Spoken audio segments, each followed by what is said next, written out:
Ukrainian soldiers are advancing on the eastern front line towards the city of Bakhmut. Ukraine's military released a video showing intense gunfight in trenches on the battlefield. President Zelensky said that his country's soldiers were advancing, but with some difficulty. This week will mark 1 month since Kiev launched its spring counteroffensive on the 8th of June.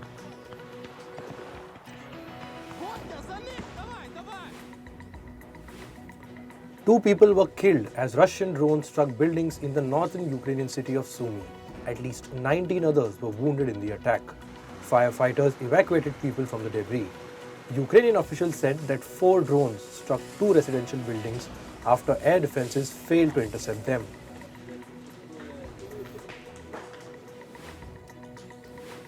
Meanwhile, Russian President Vladimir Putin attended the Shanghai Cooperation Organization or SCO summit earlier today. India hosted the SCO summit virtually. Putin reassured the SCO members of Russia's stability after the failed mutiny by Wagner mercenaries. He said, and I quote, "The Russian people are consolidated as never before." This was Putin's first appearance at an international forum since the short-lived mutiny.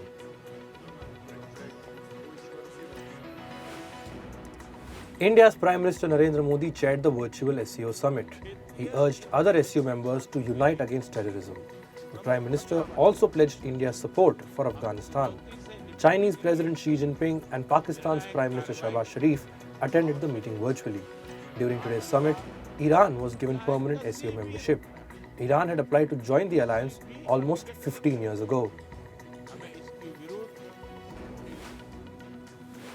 In the US, the Indian Consulate was attacked by alleged Khalistani supporters in San Francisco. The consulate was set on fire on Monday. No injuries were reported. The US State Department condemned the attack. This is the second time that the Indian Consulate was attacked by Khalistani supporters. The first attack took place in March this year.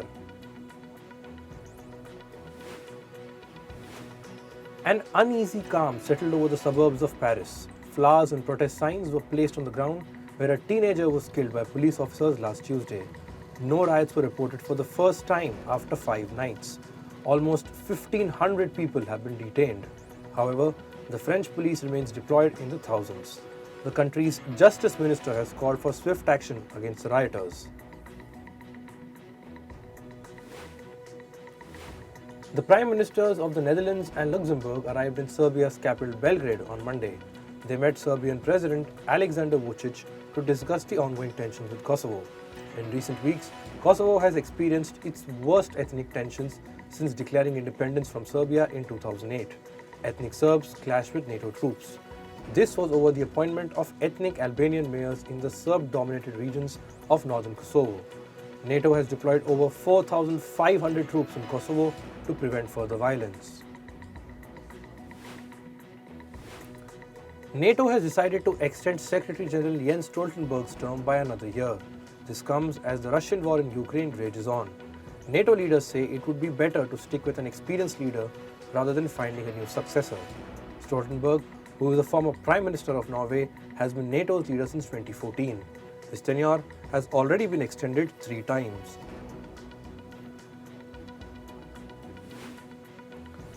Turkey's President Recep Tayyip Erdogan said he will continue to block Sweden's bid to join NATO.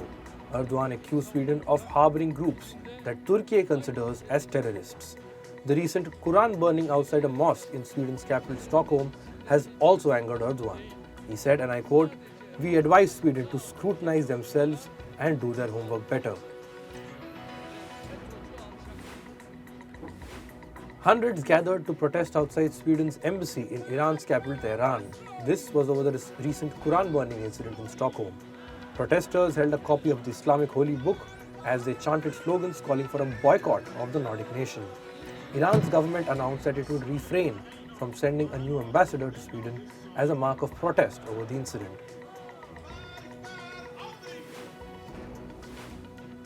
A scuffle broke out after Israeli police forcefully removed protesters from the Ben Gurion International Airport. On Monday, thousands converged on the airport demanding that Prime Minister Benjamin Netanyahu roll back his planned judicial overhaul.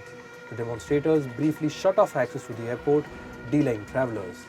The protests continue despite Netanyahu scrapping some contentious parts of the judicial overhaul.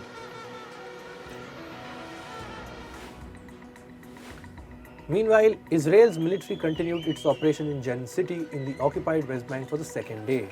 At least 500 Palestinian families fled their homes amid gun battles and drone strikes. On Monday, at least 9 people were killed as Israel used airstrikes to hit a building in Jenin. More than 100 civilians were wounded. Israeli officials have said the raids are part of a counter-terrorism operation.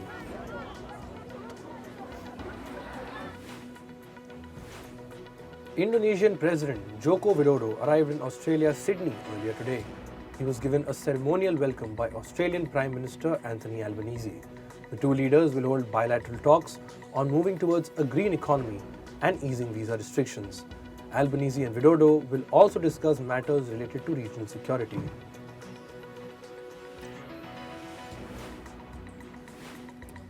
Taiwanese soldiers shot down aerial targets during live-fire drills earlier today. The military drills are being held in the Pingtung County, which overlooks the Taiwan Strait. This is the second day of Taiwan's announced military exercise. During the drills, at least 8 Chinese aircraft crossed the median line of the Taiwan Strait.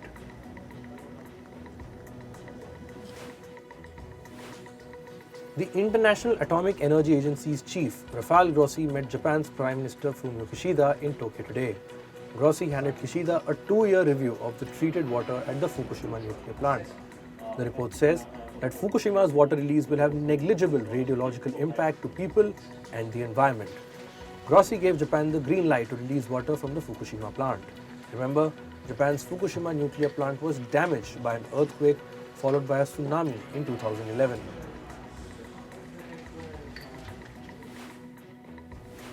In climate, torrential rains have caused flooding in China's southwestern provinces. Over 600 people have been rescued after floodwaters entered homes. Chinese authorities have evacuated 3 villages. Heavy rains have damaged over 160 homes and 80 roads in China's southwestern regions.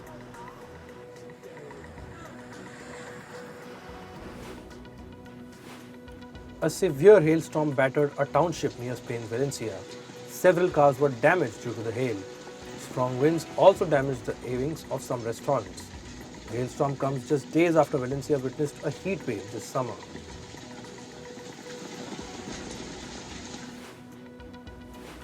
Tornadoes ripped through the midwestern states of Indiana and Arkansas in the US. At least 3 people were killed after dozens of homes were flattened by the twister. About 500,000 people faced power outages due to the storm. This was the 3rd tornado to pass Indiana in the last 1 week.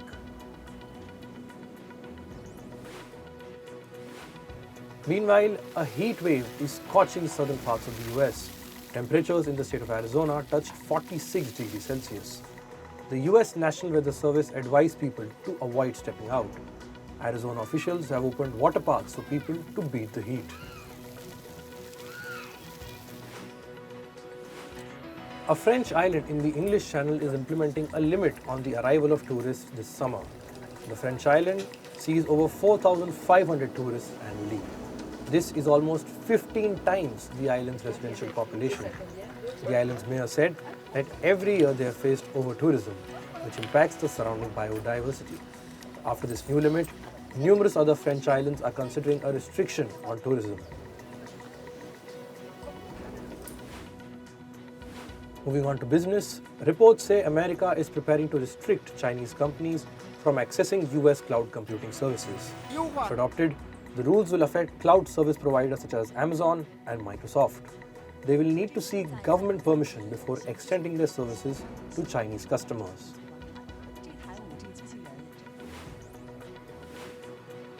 Meanwhile, China will control the exports of gallium and germanium products to the US.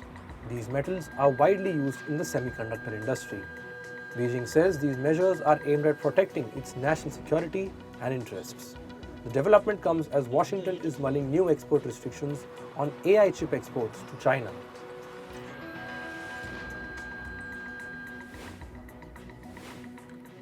Australia's central bank has held its interest rates steady in July. The rates were steady at 4.10%. The central bank has said that it needs more time to assess the impact of past rate hikes. However, it reiterated that further tightening measures may be needed in the future.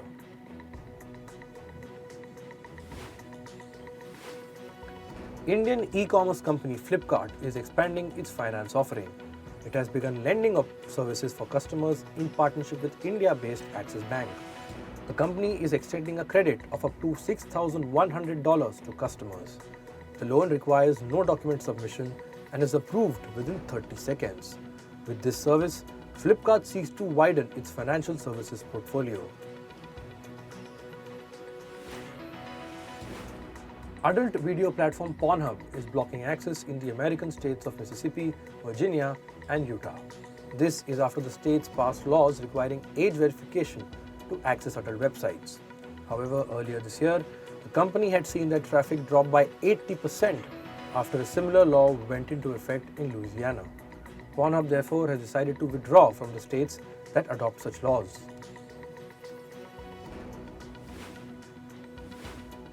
Bankruptcy filings in the US have jumped by 68% in the first half of this year. This is according to Epic Bankruptcy. It provides US bankruptcy filing data. One of the most widely known casualties is SVB Financials, the parent of Silicon Valley Bank. Other companies that have recently declared insolvency also include Lordstown Motors and Bed Bath & Beyond. Amazon has begun rolling out its custom electric delivery vans from Rivian in Europe. This will be electric vehicle maker Rivian's first commercial shipment of vans outside the US. Amazon said 300 electric vans will hit the roads in the Munich, Berlin, and Dusseldorf regions in the coming weeks. It is a part of the e-commerce giant's long-term plans to electrify its transportation network. Meta is planning to launch a new microblogging app akin to Twitter. The new app will be called Threads. It is expected to be released on Thursday. Threads will be Instagram's text-based conversation app. Users will be able to keep their Instagram username. They will also be able to follow the accounts that they have already followed on the photo sharing app.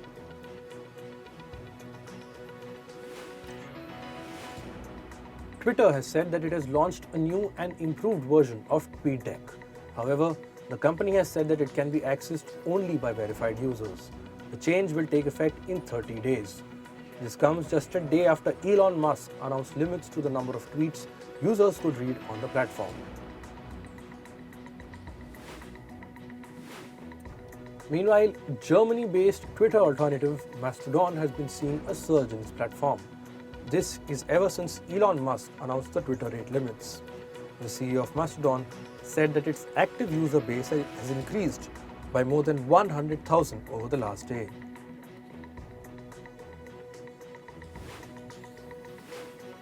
Moving to sports. In cricket, the Super 6 stage of the ODI World Cup qualifiers is underway in Zimbabwe. Sri Lanka has secured a seat in the ODI World Cup to be played later in October. The Lankans will be joined by one of Zimbabwe, Scotland, or the Netherlands. This year's World Cup will be played between 10 teams and will be hosted by India. Two-time world champions West Indies was eliminated after early losses in the Super 6. The second Ashes test has garnered attention from both UK and Australian Prime Ministers. UK PM Rishi Sunak earlier took a dig at the Australian side for not following the spirit of the game. Conversely, Australian Prime Minister Anthony Albanese joined in by taking an indirect dig at English fans and the media. He took to Twitter to congratulate his side for winning the first two Ashes test matches.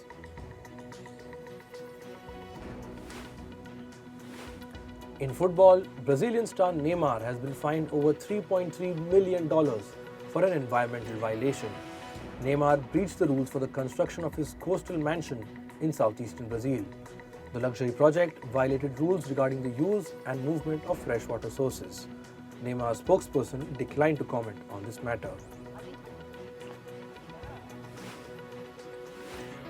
Former Liverpool star Steven Gerrard has been appointed as the new manager of Saudi Pro League club Al Ittifaq. Last month, the 43-year-old had said he would not take up the position, but now has made a U-turn. Gerrard had been out of work after being sacked by Aston Villa in October last year. Al Ittifaq finished 7th in the Saudi Pro League last season.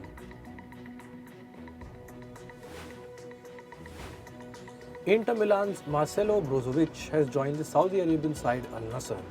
The Croatian midfielder has joined Al Nassr on a 3-year contract. The financial details have not been disclosed, but Italian media reported a fee of $19 million. Brozovic joined Inter Milan in 2015 and helped them win Serie A in the 2020-2021 season.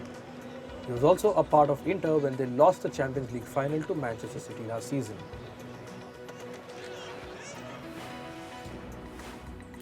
Premier League side Brighton have signed Dutch under-21 goalkeeper Bart Verbruggen. The 20-year-old has signed a 5-year contract with Brighton. Although the financial terms of the deal have not been disclosed yet, British media reported the deal to be worth over $20 million.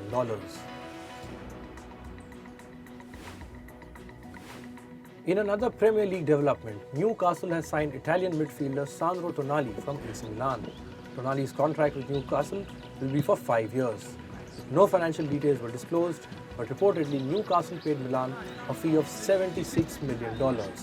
With this, Tonali will become the most expensive Italian player of all time.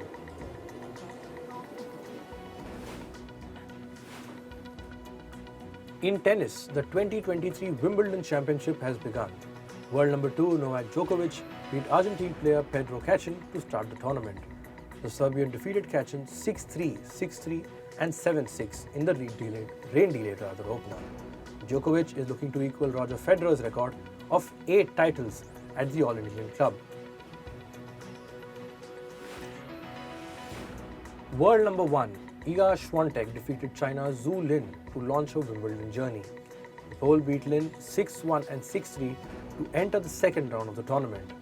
22-year-old Swiatek, who won the French Open title for the third time last month, is yet to conquer the Wimbledon title.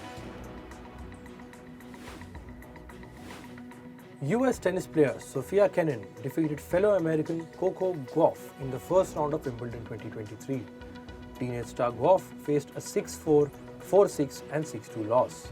The 19-year-old is currently ranked world number 7. 24-year-old Kenin was once ranked as high as world number 4 before injury and illness took its toll. Moving on to entertainment, Shah Rukh Khan reportedly had a surgery in the US after he met with an accident in Los Angeles during a shoot. SRK was shooting for a project and he ended up hurting his nose. He began bleeding and was immediately rushed to a hospital. King Khan then underwent a minor surgery to stop the bleeding. The actor is now back in India and is recuperating at home. Harry Potter star Daniel Radcliffe has commented on the idea of making a cameo in the upcoming HBO reboot TV series. Radcliffe said that he is not seeking out the role in any way. He wished the team all the best and added that he was excited to have the torch passed. Radcliffe portrayed the famous wizard in the movie series from 2001 to 2011. Indiana Jones and the Dial of Destiny continues to struggle both in the US and international box office during its initial week of release. The film's projected global opening weekend earnings of $60 million fell on the lower end of expectations. This marks another setback for a highly anticipated Hollywood blockbuster following The Flash's underwhelming performance in June. Vietnam has banned the highly anticipated Barbie movie due to a scene featuring a map that depicts the 9-dash line. The map represents China's territorial claims over the South China Sea. Vietnam is one of China's many neighboring countries, which strongly disputes China's assertions. The movie was originally slated for release on the 21st of July in Vietnam.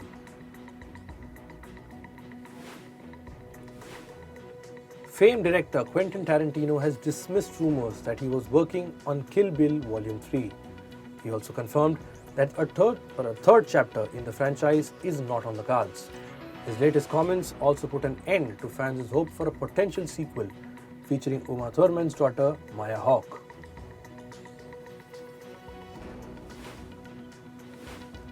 Thousands of Back to the Future franchisee fans took to social media to celebrate the 38th anniversary of the iconic film's release. The film starred Michael J. Fox as Marty McFly and Christopher Lloyd as Doc Brown. The time-traveling duo wowed audiences and spawned more than two more movies to make it a trilogy. Back to the Future first graced movie theaters on the 3rd of July in 1985.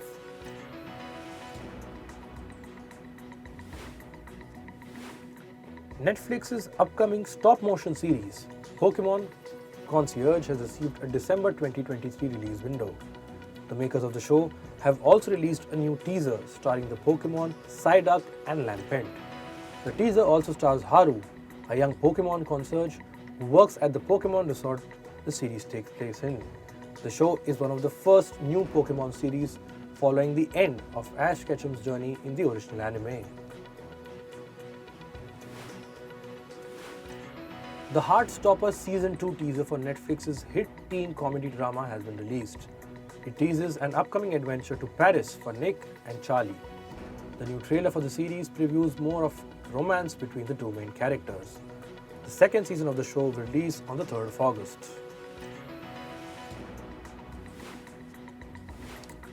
Deceased rapper XXXTentacion has topped Spotify's list of their most streamed rap albums of all time. The streaming platform revealed the top 50 list on Monday, encompassing all data since its inception. The news arrives just weeks after the 5-year anniversary of XXXTentacion's passing. The rapper was murdered during a robbery in Florida's Deerfield Beach in 2018. And finally, Leonardo DiCaprio and Jeff Bezos have helped to launch a fund to save the Amazon. The Hollywood star and the Amazon founder have teamed up to donate $200 million towards the Protecting Our Planet Challenge. The challenge aims to preserve the wildlife and protect the lives of the indigenous people of the Amazon in Brazil over the coming years. POP claims to be the largest ever private funding commitment to biodiversity conservation.